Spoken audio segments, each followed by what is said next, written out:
mula sa inyong mga gabi. Isang dramang tungkol sa pamilya, panlilinlang, paglaban sa karapatan, pagmamahal at kahulugan ng tunay na kagandahan.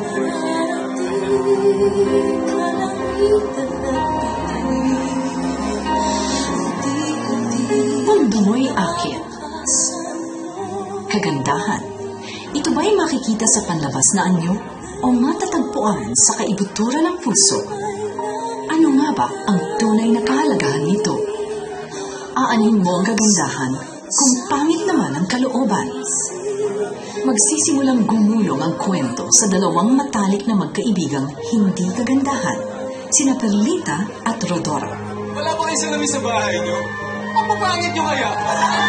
Kahit na pareho ang sinapit na pangungutya ng magkaibigan, magkaiba sila. Si Perlita ay matiisin at payak ang pangarap. Handa siyang magmahal ng sinumang lalaking tatanggapin siya ng totoo at buong puso. Kahit laging linalait at inaapi, umaasa pa rin siyang makikita ng mga tao ang maganda niyang kalooban sa kabila ng kanyang kapangitan. How can you praise a crowd if the crowd is your praise? Magtitiwala siya sa isang amboy at pilit paniniwalain ang sarili na nakatagpo siya ng isang prinsipeng magmamahal sa kanya ng tunay. Hindi naman lahat ng tao panlabas na anyo lang tinitignan. Yung iba naman pinapahalagahan din yung pagkatao mo, yung kabutihan mo. Ngunit nang siya'y lukuhin lamang nito, wala siyang magawa kundi ang tanggapin ang kanyang kapalaran at manilipihan na lang bilang alila ng pamilyang Carbonell. Kaya mo bang isugal ang lahat para lang sa kagandahan? Naniniwala si Rodora na walang mararating sa buhay ang mga tulad niyang pangit. Siya'y palaban at ayaw niyang habang buhay siyang inaapi at kinukutya dahil sa kanyang kapangitan. Matayog ang kanyang pangarap. Gusto niyang gumanda rin ang buhay niya balang araw na siya'y hahangaan, pupurihin at titingalain. Ano yung mga lalaki na yan? Ang gusto ng mga yan, yung mga magaganda. Gusto nila yung mga kamukha ni Marilyn Monroe. Tapos, tayong mga pangit, ayaw nila. Maninilbihan siya sa isang mayamang matanda at titiisin ang pagmamalupit nito. Pasensya na po, kukuha lang po ako ng pamuna. Hindi. Gusto ko yung... Aray, senyora! Pero magsisimulang magbago ang kanyang kapalaran nang atakihin sa puso ang amo at makuha ang kayamanan nito. Iniwan niya sa pangalan mo ang lahat ng kanyang ari-arian. At ito ang gagamitin ni Rodora para mabura ang pangit niyang mukha. Sa ganda mo yan, wala ka pang boyfriend? Ibabaon niya ang katauhan ni Rodora at magpapanggap bilang Giselle, isang babaeng larawan ng alindog at walang kapintasang kagandahan. Ang kagandahan ay nasa mata ng tumitingin. Iibig at magpapakasal siya sa gwapo't mayamang si Ziggy Carbonell, anak ng matapobreng si Doña Charito. Magtutupad ang matagal ng pangarap ni Rodora na maging maganda at mayaman. Isang babaeng tinitingala at hinahangaan ng lahat. I must say, sa lahat ng mga magagandang babaeng dinala mo rito, you are the prettiest. At sa tirahan ng mga Carbonell, muling magkukusang landas sina Perlita at Rodora na ngayon kilala sa bagong katauhan bilang Giselle. Perlita? Sabay na magbubuntis sina Perlita at Giselle. Isang pangit na sanggol ang iluluwal ni Giselle. Samantalang, malaanghel na sanggol naman ang magiging anak ni Perlita. Saksi sa parehong panganak si Aida. Bagaman isa siyang Carbonell, hindi pamilya ang trato sa kanya ni Doña Charito. Tinitiis niya ang pangmamaliit nito at umaasang balang araw ay makukuha rin niya ang pagmamahal at pagkilala na nararapat sa kanya. Dahil di gusto ni Giselle na mabunyag ang kanyang pangit na nakaraan at dahil ayaw niyang magwakas ang tinatamasa ng magandang buhay, papakiusapan niya si Aida na pagpalitin ang pangit niyang anak sa magandang anak ni Perlita. Kapalit nito, papangakuan niya si Aida na tutulungan itong makuha ang karapatan niya bilang Carbonell. Dahil sa sulsol ng nobyo si Romy na ipaglaban ang kanyang karapatan sa yaman ng pamilya at sa kagustuhang mabigyan ng magandang bukas si Jerome, ang anak ni Romy na napamahal na rin sa kanya. Pikit matang mapapapayag si Aida na maging kasabwat ni Giselle sa pinakamalaking lihim ng pamilya. Hindi lahat ng pangit sa paningin, pangit rin ang saloobin. Sa paglipas ng panahon, magkasamang lalaki ang dalawang bata sa bakuran ng mga Carbonell, kasama ang kababatang anak-anak ni Aida, si Marilyn, Darlene at Jerome. Si Marilyn, ang pangit na anak ni Giselle na napunta kay Perlita, ay mabait, matalino, matiisin at mataas ang pangarap. Gusto niyang bigyan ng magandang buhay ang kinikilalang ina. Kahit noong bata pa, hindi kasi sa kanya ang kanyang pagiging pangit, lalo pat binsog siya sa pagmamahal ng kinagisnang ina. Pero noong siya'y magdalaga at matutong umibig, dito na siya magsisimulan makaramdam ng hiya at pag-aalinlangan dahil sa kanyang itsura. Magiging katuwang siya ni Perlita sa pagsisilbi sa negosyo ni Doña Charito. Kahit masungit ang pakikitungo sa kanya ng tunay na inang si Giselle, hindi niya magawang magalit dito.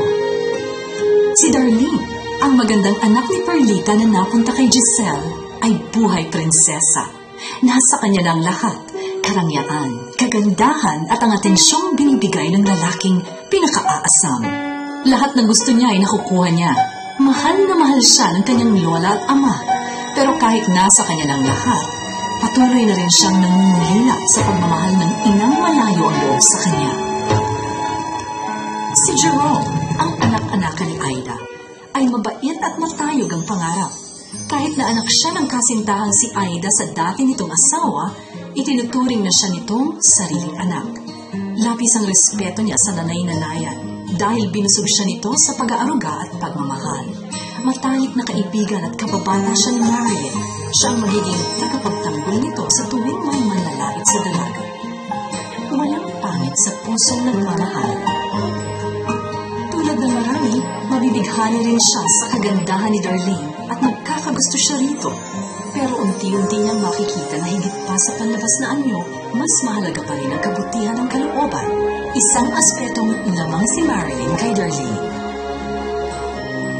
Makamit kaya nila ang kanilang pinaglalaban. Hanggang kailan kaya maikukubli ni Giselle ang pangit niyang nakaraan? Makakaya ba ni Perlita na tanggapin at mahalin ang tunay niyang anak na di lumaki sa kanya? Ipagpapalit ba ni Aida ang pagkubli ng katotohanan sa pag-asang makamit ang karapatang matagal nang pinapangarap?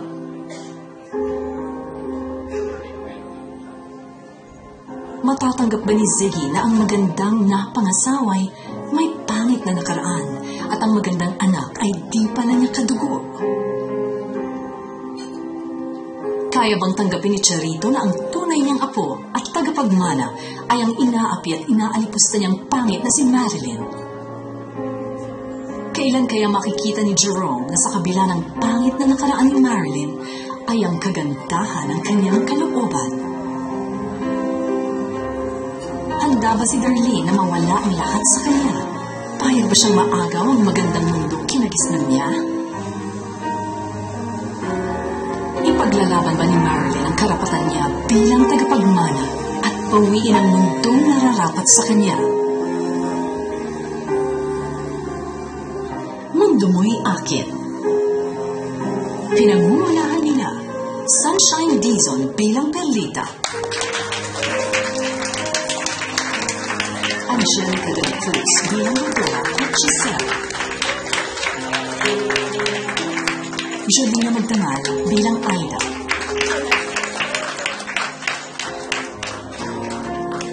Gabby Eigenman bilang Ziggy. Sa kanyang kauna-unahang proyekto bilang bagong kapuso, Lauren Young bilang Darlene at Jacqueline Jose bilang Doña Charito.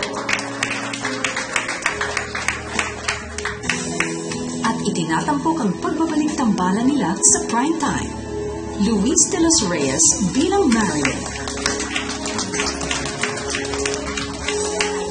at Alden Richards bilang Jerome. Mula sa purong panulat ni Denoy Navarro Puño, sa orihinal na likha ni Arjun Muelas. Sa masusing paggabay ni Jake Tordesillas, Suzette Doctorero. At sa patnubay ni June Lana. At sa pangangasiwa ni Michelle Borja, Executive Producer. Regine Alba, Manager. Reggie Magno, AVP for Drama. At Liligat G. Rastanavia, Executive in Charge of Production. At sa ilalim ng masusing direksyon ng magbabago na ang mukha ng primetime. Ito ang dramang magpapaganda sa inyong mga gabi. Mundo Mo'y Akin. Simula na ngayong March 18 sa GMA Telebabad.